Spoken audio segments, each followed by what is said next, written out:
Bismillahirrahmanirrahim. Assalamualaikum warahmatullahi wabarakatuh. Innal hamdalillah nahmaduhu wa nasta'inuhu wa nastaghfiruh wa na'udzu billahi min shururi anfusina min sayyiati a'malina may yahdihillahu fala mudhillalah wa may yudlil fala hadiyalah. Asyhadu an la ilaha illallah wa asyhadu anna Muhammadan abduhu wa rasuluhu la nabiyya ba'dah, amma ba'd. Para jamaah sekalian, kita melanjutkan kajian kita di surat Ma'arij sampai pada ayat yang ke-36.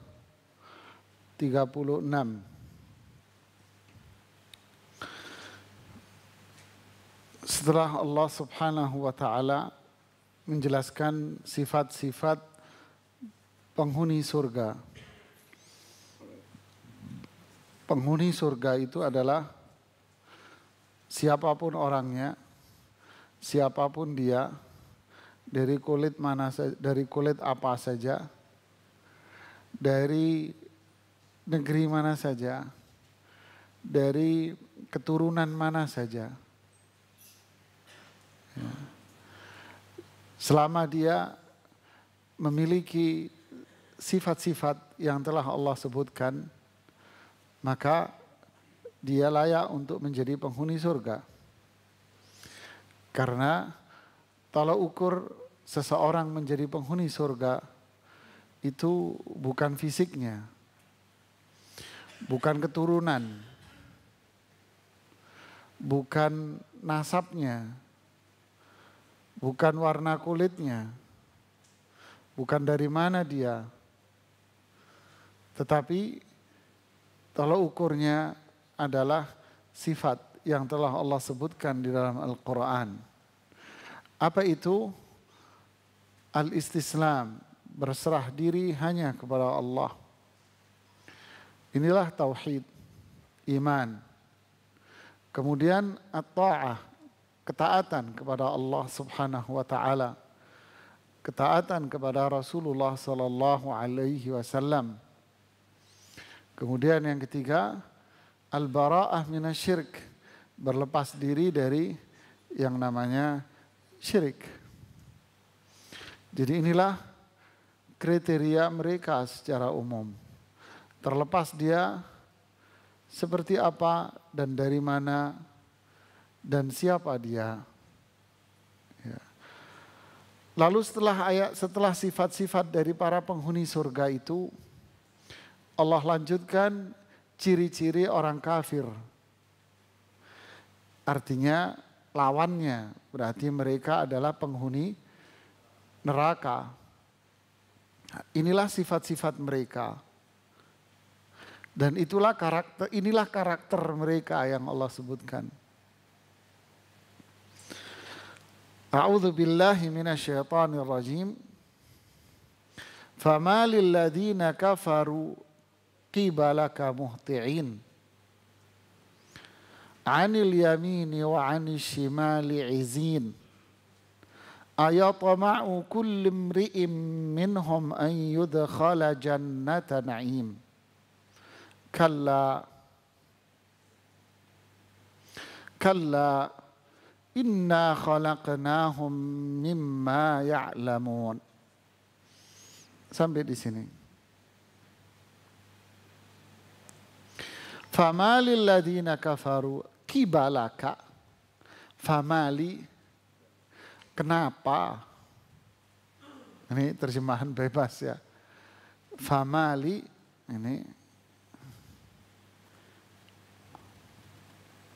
Famali, kenapa? Ya, apa yang terjadi?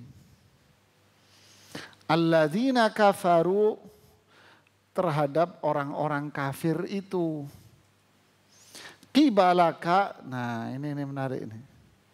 Qibalaka itu orang-orang kafir yang ada di sekitar kamu itu.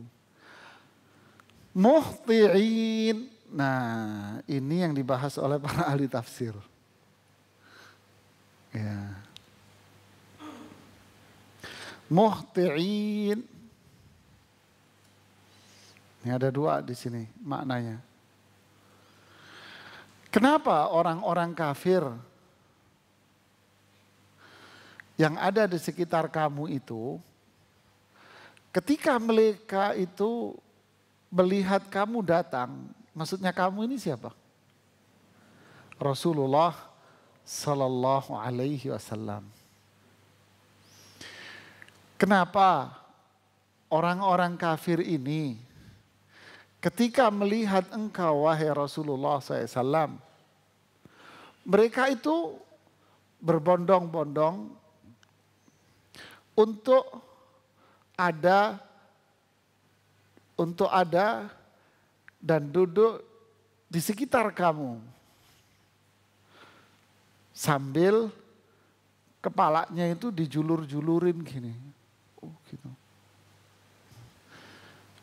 Kalau orang julur-julurin kepala ini ngapain, Pak? Kepo. Paham? Ya. Paham tidak atau belum? Jadi ketika Rasulullah SAW ini datang, ini orang-orang kafir ini berdatangan. Ya, berdatangan untuk berada di sekitar Rasulullah SAW sambil mereka ngangkat kepala. Ya. Anil yamini wa anis shimali. Mereka itu ada di sebelah kanan dan mereka ada di sebelah kiri. Izin, sambil bikin kelompok-kelompok gitu.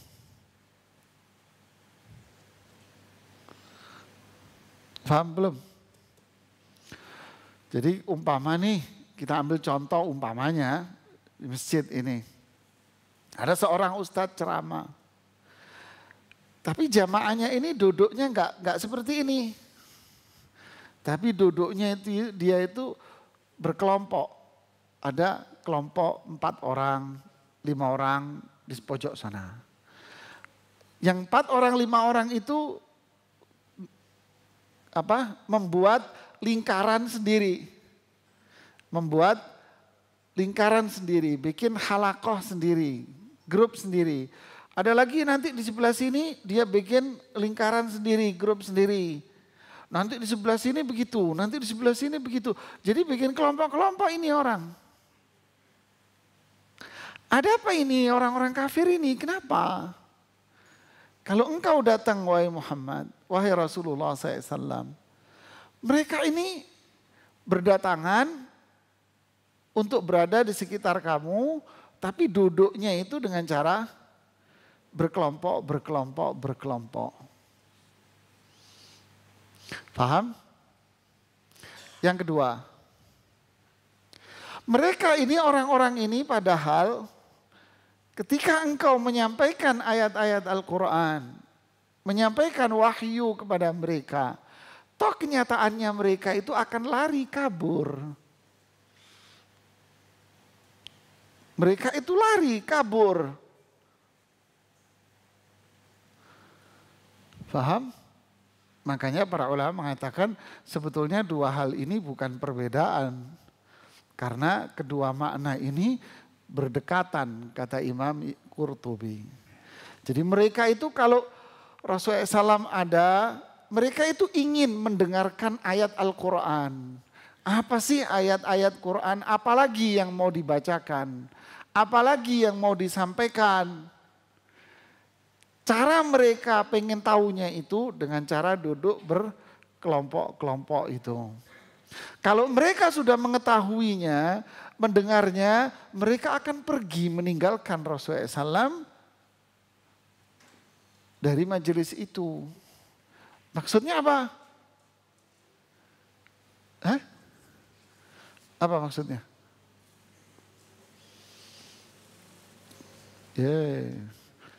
Nggak paham.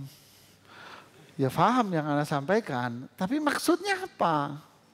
Maksudnya apa ini ayat ini? Kenapa? Cuma ingin tahu doang. Terus? Menyepelekan. Terus mengingkari. Terus apa? Apa? Mendustakan. Semuanya benar. Jadi mereka itu pengen tahu apa yang disampaikan oleh Rasulullah SAW. Bukan untuk didengar, ditaati, tidak. Bukan untuk didengar dan ditaati, tidak. Tapi untuk apa? Yustahza bihi. Satu, untuk apa? Untuk buat bahan ledek-ledekan saja. Buat ledek-ledekan saja. Nah. Yang kedua, takzib. Mereka akan mendustakannya. Mereka akan mengingkarinya. Jadi duduk-duduk di situ hanya pengen tahu, lalu buat bahan ledek-ledekan untuk bikin berita-berita hoax di masyarakat, ya fitnah, tuduhan-tuduhan, ledekan dan sebagainya, cacian. Dia takdzib akan mendustakan Allah dan Rasulnya, dan dia akan berpaling dari apa yang Allah dan Rasulnya sampaikan. Jadi duduk di situ untuk cari bahan melakukan ini aja.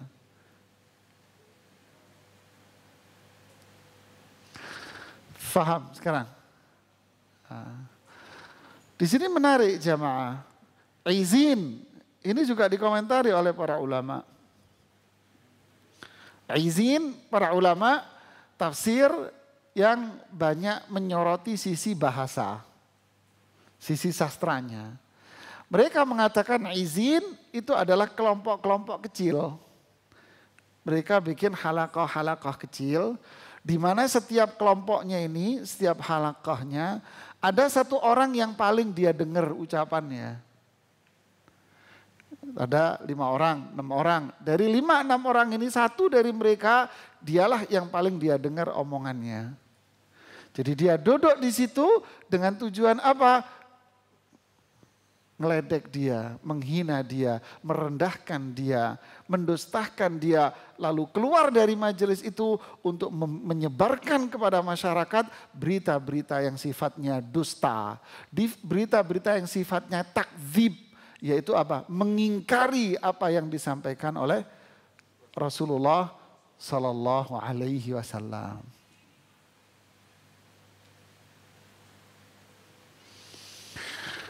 Faham? Jadi yang didengar oleh mereka itu sebetulnya siapa? Siapa? Ya ketua kelompoknya itu. Ketua kelompoknya itu. Makanya Rasulullah SAW kalau duduk di satu majelis dengan para sahabat, beliau Shallallahu Alaihi Wasallam tidak suka melihat sahabatnya itu duduk berkelompok-kelompok di pojok-pojok. Tidak senang beliau. Seperti yang disebutkan dalam hadis riwayat Imam Muslim, mali arakum izin. Ketika Rasulullah SAW masuk masjid, Rasulullah melihat sahabat itu duduk kayak begitu, ngelompok-ngelompok gitu. Lalu beliau mengatakan, mali arakum izin. Kenapa kalian itu, saya melihat kalian ini kok berkelompok-kelompok begini, kenapa? Kenapa kalian berkelompok? Saya nggak seneng kalian melakukan berkelompok-kelompok gini. Ala tasufuna kama tasuful malaikah. Kenapa kalian itu tidak membuat soft seperti layaknya para malaikat itu bersoft-soft? Sahabat bertanya, qalu kaifa tasuful malaikah? Bagaimana para malaikat itu membuat soft ya Rasulullah? Beliau menjawab sallallahu alaihi wasallam, yutimmuna sufufal uwal. Para malaikat itu selalu menyempurnakan soft-soft yang di depan. Wa yatarasawun, dan beliau selalu mereka selalu merapatkan softnya. Ini yang disebut dengan wasafati sofa, yaitu para malaikat yang membuat soft-soft barisan. Jadi inilah yang diinginkan, inilah sunnah Rasulullah SAW. Ya. Saya pernah di satu pengajian di luar Jawa, jamaah yang datang itu duduk rapi, soft begini. Ada di belakang mereka membentuk kelompok-kelompok sendiri. saya biarkan. Ketika saya ceramah, dia ngobrol sendiri sama temannya, selalu mengomentari apa yang saya sampaikan. Nah ini yang terjadi. Ya, inilah mereka. Dan ternyata jamaah model seperti ini banyak atau jarang terjadi? Banyak. Padahal ayat ini menjelaskan sifat. Ini loh sifat siapa? Orang kafir. Para ahli tafsir mengatakan ini orang kafir. Ini orang musyrik. Ini orang munafik. Jadi Dodo di majelis taklim datang, tapi dia nggak gabung dengan jamaah. Tapi dia duduk berkelompok sendiri dengan CS-nya. Untuk apa? Membuat garis bawah dari yang disampaikan. Untuk dia dustakan, jadi bahan ledek-ledekan. Nanti di luar dia menyampaikan berita-berita bohong dan mendustakan, artinya berpaling dari itu semuanya. Na'udzubillah.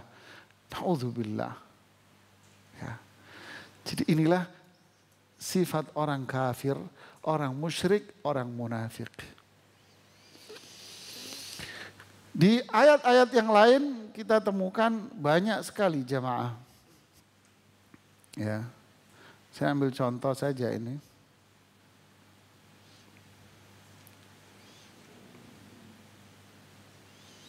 Contoh di surat Al-Baqarah ayat 205. Nanti antum pelajari sendiri di rumah ya. Al-Baqarah 205. Wa idza tawalla, jika mereka berpaling. Nah, itu kan. Tawalla, berpaling. Sa'a fil ardi, dia akan bergentayangan. Ini bahasa saya loh ya. Sa'a fil ard, di luar sana dia akan bergentayangan. Ngapain? Liyufsida fiha, untuk bikin kerusakan. Dia berpaling, nggak mau dengar tapi nggak mau taat, tapi di luar sana ngerusak jemaah. Di surat Ali Imran ayat 23. Alam tara ilal ladzina utu nasibam minal kitab. Tidakkah kalian melihat orang-orang yang mendapatkan bagian dari kitab yang Allah turunkan kepada mereka? Artinya coba kamu lihat orang-orang yang dikasih kitab suci oleh Allah. Yahudi, Nasrani. Yud'auna ila kitabillah. Mereka diajak kepada kitab sucinya. Ayo kembali kepada kitab sucinya. Liyahkuma bainahum, untuk berhukum sesuai dengan wahyunya. Thumma tawalla fariqum minhum wa hum mu'ridun. Tapi kenyataannya apa? Dia berpaling, tidak mau. Ya. Contoh lagi di surat An-Nisa ayat 115. Wa man yushaqiqir rasul, siapa yang menentang Rasulullah SAW min ba'di ma tabayyana lahul huda, padahal petunjuk itu sudah jelas, Quran sudah jelas, petunjuk Rasulullah SAW sudah jelas. Wa yattabi' ghaira sabilil mu'minin, dia mengikuti jalan bukan jalannya orang beriman, yaitu para sahabat dan para ulama salaf dahulu. Nuwallihi ma tawalla, kami akan biarkan sesuai dengan dia berpaling dari Quran dan petunjuk Rasulullah SAW dengan para ulama salaf. Wa nuslihi jahannam, dan kami akan masukkan mereka ke dalam neraka jahannam. Dan seterusnya banyak ayat ginilah. Jadi ini contoh lah. Jadi mereka itu diajak, tahu, bahkan mereka itu tahu ini Quran, ini hadisnya, ini petunjuk para salaf, para ulama, tapi dia tidak mau jamaah. Malah apa yang mereka dengar itu justru dijadikan bahan apa? Olok-olokan di luar, bahan ledek-ledekan. Dia duduk malah justru bukan untuk belajar, tapi untuk bahan ledekan, kedustaan. Dia malah berpaling dari situ. Seperti ini, itu tadi kayaknya banyak ya. Ini pengajian apa sih? Ini jangan-jangan aliran sesat. Ada yang duduk di sini. Oh ya benar tuh. Ya, semoga Allah memberikan hidayah orang-orang yang seperti ini kan.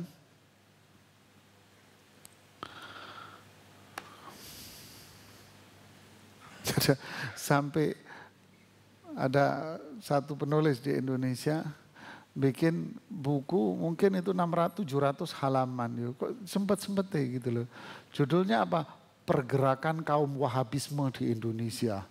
700 halaman ada apa? Buka sempet-sempet menulis.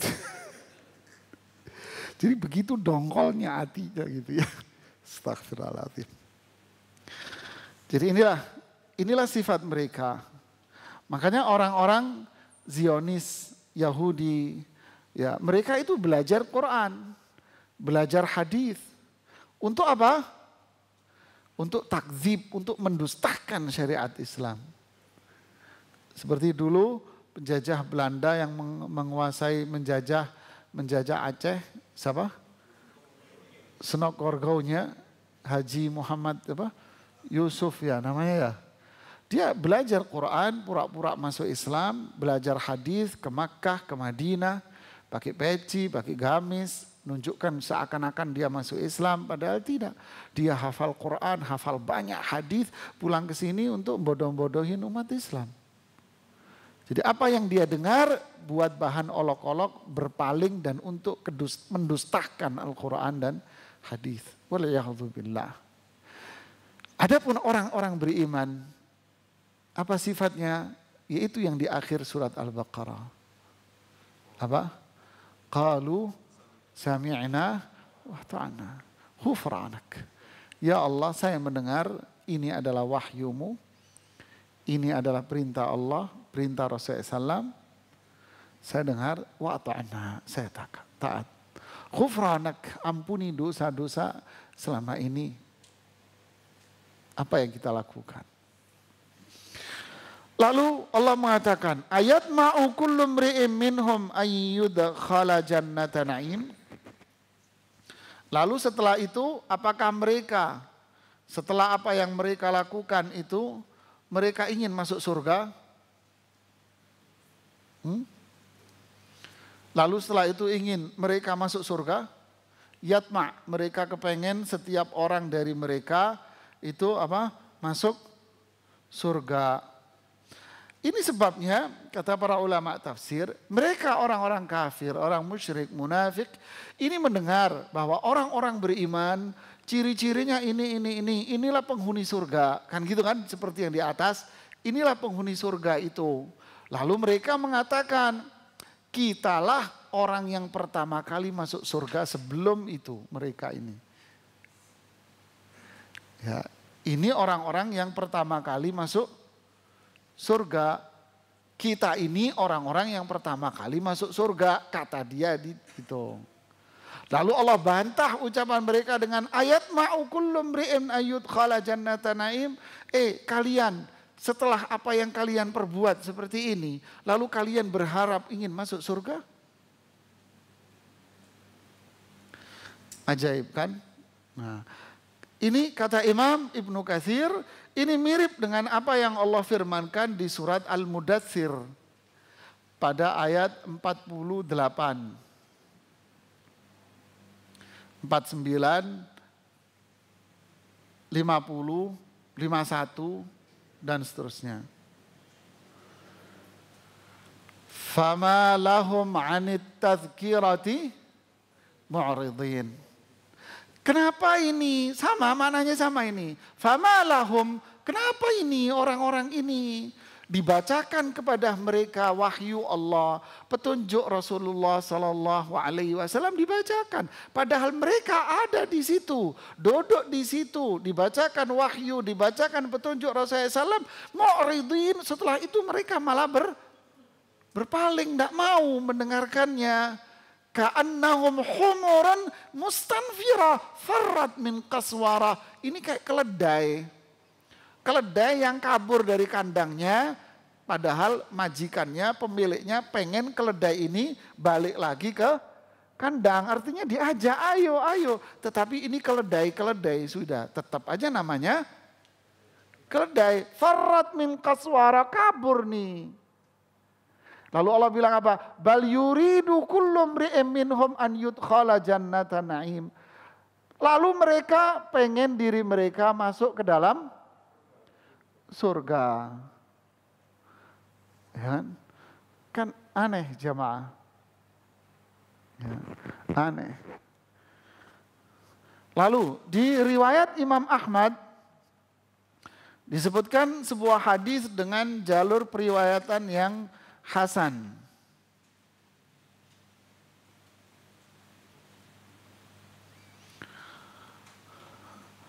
Kemudian di sini Rasulullah SAW mengatakan dari Busr bin Jihash al-Qurashi, anna Nabiya sallallahu alaihi wasallam basaqa yauman fi kaffihi. Suatu hari Rasulullah SAW meludah di tangannya, di tangannya gini, beliau begini, ya, membuka telapak tangannya, ya, beliau membuka telapak tangannya, kemudian beliau meludah di telapak tangannya, ya, lalu fawadoa alaiha isbi'ahu, lalu beliau meletakkan tangannya di tempat ludahnya tadi itu yang di telapak tangannya.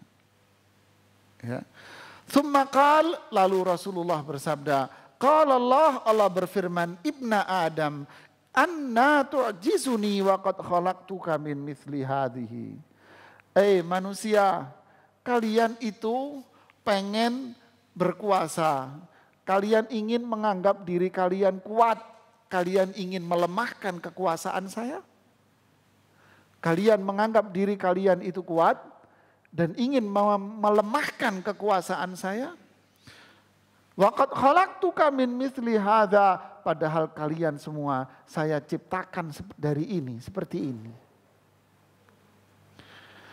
Hatta idza sawaituk wa adaltuk masaita baina burdaini walil ardi minka wa'itun fajama'ta wa mana'ta hatta idza balagatit taraqi qulta atasaddaq wa anna awanus sadaqah. Lihat ini. Lalu ketika aku sempurnakan penciptaan kalian, aku bikin kalian itu sempurna dalam penciptaannya, lalu kalian bertebaran di muka bumi ini. Tanah ini menjadi tempat yang kalian injak. Lalu ketika roh kalian itu sampai di tenggorokan, kalian baru mengatakan, saya mau sedekah, saya mau sedekah. Anna awanus sadaqah, ini sudah bukan waktunya bersedekah. Dulu diajak, dia tidak mau, berpaling. Menggunakan hawa nafsunya.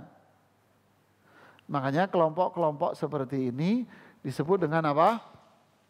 Ashabul ahwa, ahlul ahwa. Orang-orang yang mementingkan hawa nafsu. Di tubuh umat Islam banyak mereka ahlul ahwa. Dia orang Islam, dia saudara-saudara kita, tapi ahlul ahwa. Dengerin ayat, wah itu kan penjelasan lo. Itu kan penjelasan ustadz kamu. Kalau penjelasan guru saya beda. Enggak begitu. Itu penjelasan orang awam. Ini guru Anda belum mencapai level khusus. Saya pernah ngomentari masalahnya di media sosial. Ada satu orang menjelaskan satu ayat ngawur. Saya luruskan. Gitu loh. Mohon maaf, makna ayat itu bukan demikian. Makna ayat itu seperti ini. Sebagaimana dijelaskan oleh para ulama ahli tafsir. Dikomentari saya dengan orang yang dibawanya. Apa itu? Maaf, ilmu Anda baru ilmu dasar. Kiai saya sudah sampai ilmu khusus. Oh ya deh, sing waras ngalah mas. Deh ya, deh diem saya. Tapi rame sendiri situ sudah. Saya tutup dalah, sing waras ngalah deh. Ya, seperti ini banyak. Ya. Dia berpaling dari dalil, dari Quran. Dia berpaling dari hadis. Dia tidak mau menggunakan hadis. Dia mengambil ucapan siapa? Izin. Apa tadi? Izin tadi itu? Kelompok yang mimpin siapa? Pimpinannya. Jadi dia lebih dengar siapa? Pimpinannya. Daripada Quran dan daripada hadis. Subhanallah ya. Dan itulah yang terjadi. Itulah manhaj, metode mereka dalam beragama. Dalam beragama mereka tidak kembali kepada Al-Quran dan hadis. Kembali kemana? Macam-macam. Kalau orang rasionalis dia akan mengedepankan apa? Akal. Kalau kelompok-kelompok tasawuf dia akan mengedepankan perasaan, kasaf, ilmu kasaf, mimpi ketemu Rasulullah semalam, mimpi ketemu Allah. Guru saya sore-sore minum teh didatengin tamu Rasulullah SAW. Ini sing waras sopo mas. Inilah mereka Pak. Ya.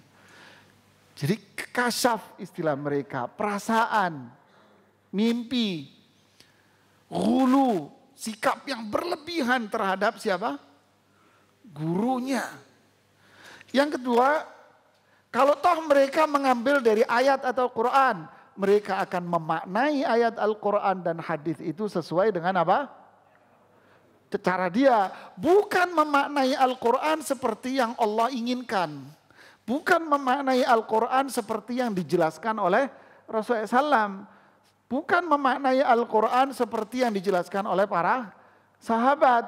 Seperti dalam referensi-referensi tafsir yang akurat. Tidak, tapi mereka jurusnya apa? Cok kali cok Pak.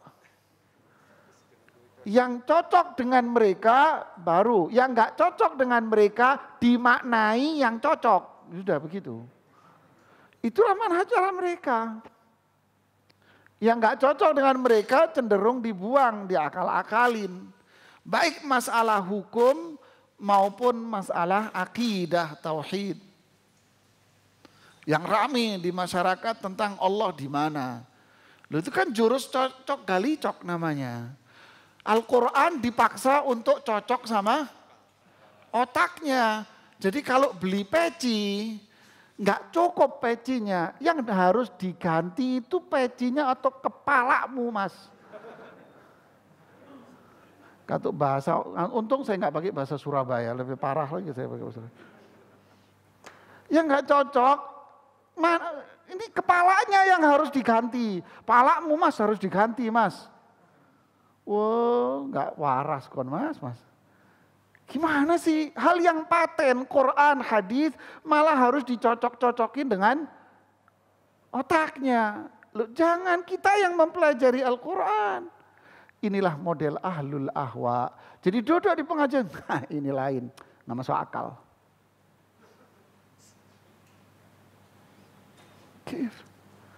Mungkin ada orang yang nanya, lah Anda sendiri Ustadz menyampaikan penafsiran dari mana?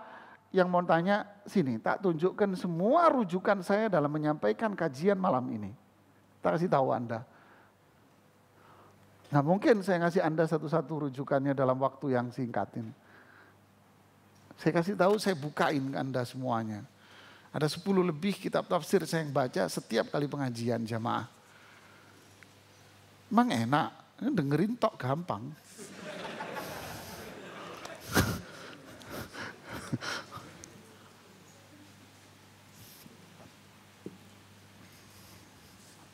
Ya, oke. Lalu ayat ma'u kullu imri'in minhum an yudkhala jannata na'im. Lalu setelah itu dia pengen masuk surga. Dengerin ayat Quran, nggak mau ditaati. Berpaling, malah didustakan, malah jadi bahan ledek-ledekan. Takdzib ngajak orang untuk mengikuti dia, rame-rame ngajak mendustakan Quran. Lalu dalam waktu yang sama dia pengen masuk surga. Surganya siapa? Kalla, tidak mungkin itu terjadi pada diri kalian. Lalu Allah ancam mereka dengan apa? Kalla, lihat ada ini, kalla. Lihat indahnya bahasa Al-Quran. Kalla, kalla itu apa? Tidak mungkin mas. Apa yang kamu sangka bahwa diri kalian itu bisa masuk surga. Dengan pernyataan kalian itu, dengan sikap kalian itu, dengan keingkaran kalian itu, tidak mungkin kalian bisa masuk surga. Kenapa? Inna khalaqnahum mimma ya'lamun. Kami, kata Allah, menciptakan kalian itu apa? Dari setetes air mani. Inna khalaqnahum mimma immahin. Kami menciptakan mereka dari air yang hina. Makanya dicontohkan sama Rasulullah seperti apa? Kayak ludah. Manusia masuk surga bukan karena tampangmu, bukan karena fisik Anda, bukan keturunan Anda yang darah biru, tidak. Semua manusia itu sama diciptakan dari air mani yang hina. Semua manusia sama. Yang menjadikan manusia masuk surga bukan fisiknya, bukan keturunannya, bukan tampangnya, bukan kulitnya, bukan. Yang menjadikan mereka masuk surga itu adalah sifat yang disebutkan di atas itu. Fahami ini. Ya, subhanallah ya. Ini luar biasa ini ayat ini dalam menjelaskannya ya. Ini menarik, Imam Ibnu Katsir menghubungkan dengan beberapa ayat Al-Quran ya. Seperti di surat Mursalat tadi. Alam nakhluqkum mim ma'im mahin faja'alnahu fi qararim makin faqadarnahu fa ni'mal qadirin fawailun yawma idzin lil mukadzibin. Kami ciptakan kamu dari air yang hina lalu ditaruh di tempat yang kuat. Ditentukan batas waktunya, celaka, binasa orang yang mendustakan agama ini. Di surat Tariq, falyanzuril insanu mimma khuliq. Manusia-manusia kafir, kamu lihat kamu itu diciptakan dari apaan? Sombong banget kamu. Jadi ini menjelaskan apa? Menjelaskan manusia yang sombong itu hina. Hina manusia yang sombong itu. Dan ini menjelaskan apa? Mereka walaupun mereka tidak mau percaya dengan ini, berpaling dari ini, pasti kalian akan dibangkitkan lagi oleh Allah. Karena Allah menciptakan kamu itu dari setetes air mani. Dan Allah pun akan menghidupkan kalian dengan setetes air hujan. Sehingga semua manusia akan bangkit dari kuburnya. Mimma khuliq. Begitulah jamaah. Ini luar biasa ini ayat ini. Jadi inilah watak siapa? Orang kafir. Ya, watak orang musyrik, watak orang munafik. Dia ingin belajar Quran hadis tapi bukan untuk menjadikan dia orang yang beriman, tapi untuk apa? Untuk bahan ledek-ledekan aja, olok-olokan aja. Ya. Na'udzubillah, na'udzubillah. Ya. Ini yang bisa kita sampaikan. Nanti berikutnya kita lanjutkan di ayat yang ke 40 ya. Fala uqsimu bi rabbil masyariqi wal magharibi inna laqadirun. Masyaallah. Ini menunjukkan kekuasaan Allah, rububiyah Allah, bahwa Allah itu Maha Pencipta, Maha Penguasa, Maha Pengatur. Inna laqadirun. Allah itu maha mampu atas segala-galanya. Ya. Wallahu a'lam bishawab. Ini yang bisa saya sampaikan. Semoga bermanfaat dan menambah keimanan kita kepada Allah Subhanahu wa taala.